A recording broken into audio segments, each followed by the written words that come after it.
if a narcissist especially doesn't want to admit that he's a narcissist, is go to therapy with them. Oh, they're marriage counseling? Yeah, he tried it. Now, at this point, I already knew I was done. I was trying to play the mental game where I was giving into it, buying myself time to get out. And he was just like, whatever we can do to fix it. And I'm like, yeah, buddy. In my head, I already done gave you 3,000 million chances. This is over with. But yeah, I had to play the game because anytime I didn't want to go in a car with him, it was very violent.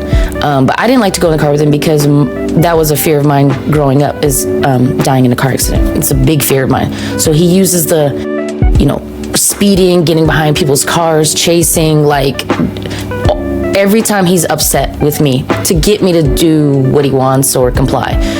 And I was thinking, I'm just too much in a car. Like, I'm thinking if I was to ride with you somewhere, that I would just be the same way, like anxious and stuff like that. No, it was him. And I want people to pay attention to their bodies. It's something I did not do. Something I did not do. My wedding day, I'm throwing up. Oh. I'm sick. I can't eat. I can't drink. I can't do a thing. I mean, I'm barely walking. My entire family, his entire family, you have cold feet. Just do it. Just go. And I wasn't paying attention to my body. I mean, I threw it for 3 years straight after that. Oh, goodness gracious. That's a lot of that. What you just said earlier about listening to your body on your wedding day. My wife, she probably has, I think she has a very similar story to that. Once we've sat down and talked about things that have happened in the past, she said she felt very similar on the wedding day, just like something wasn't right or whatever the case may be, right? We're better now, of course, because, 8 years of therapy and so on and so forth. I know. But she does mention that, just in part of her story about like not feeling whole on a wedding day. You know what I mean? It's just like feeling disconnected. I didn't pressure into doing it, but like it's just like you just said, sometimes the familiar pressure, like other people are there, your family's there, friends are there, you don't want to disappoint them, so you actually still go through with it. It sucks to hear from my end, but I get it now, right? Because it's the only way you can course correct if you hear it. Did you say it sucks from your end?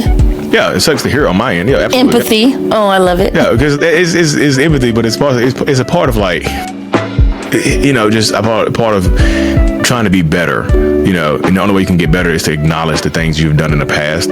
So I just like acknowledging that I didn't, provide a comfortable environment on the wedding day led to her feeling that way. And of course, she's entitled to feel that way. She should feel that way because if I'm being disconnected or I'm acting a certain type of way, she should absolutely feel awkward or anxious. And like you just said, you might be throwing up. And your body is just like rejecting him. Your body is just like, he's like a virus. You had a wedding virus.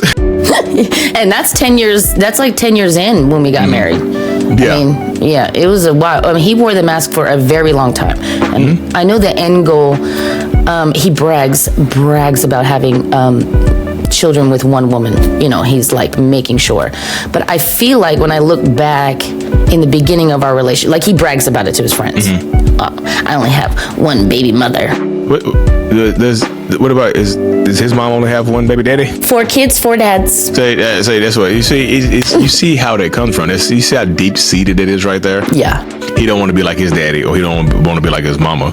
So that's a part of him bragging to himself. I know he's saying it outwardly, but it really is him bragging to himself about it to make himself feel better. Like, yeah, I might be treating you horribly, but guess what? I only got one baby mama, right? Right. This is how you kind of like a self high five, like Barney from How I Met Your Mother, like self high five.